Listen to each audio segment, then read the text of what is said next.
Nakaranas daw ng anxiety attack kaninang madaling araw ang itinuturong utak ng dimanoy 10 billion peso pork barrel scam na si Janet Lim Napoles. Bunso daw yan ng kanyang claustrophobia o yung hindi maipaliwanag na takot sa sarado o maliit na espasyo. May report si Marisol Abduraman.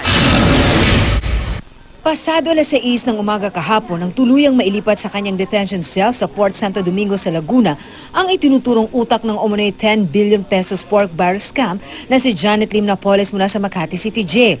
Ayon sa pulisya, nakaposas daw ang negosyante pero isinikreto kung saan siya isinakay.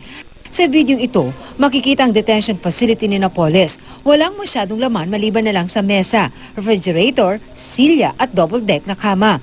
Ang floor area, 82.4 square meters. May dalawang kwarto na 19.2 square meters at 12.8 square meters. Mayroon ding sariling CR at receiving room. Kinabitan naman ng CCTV ang perimeter, habang nakatakip sa asul na sako ang bakod sa labas para sa seguridad. To enhance the outer perimeter for a possible long-range threat.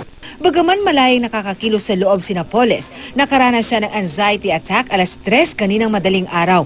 Bunsod umuno yan ang kanyang claustrophobia o ang di maipaliwanag na takot sa sarado o maliit na espasyo. Her blood pressure shot up to 180/150 while her blood sugar dropped to 40.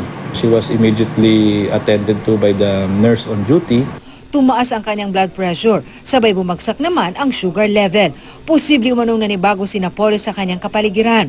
Malayo kasi ito sa malalawak niyang ari-arian sa Fords Park at Dasmariñas Village sa Makati na mahigit 1,000 square meters ang lawak. Pero bumuti rin daw ang kanyang kondisyon kalaunan. She is more adjusted. Marisol Abduraman, GMA News.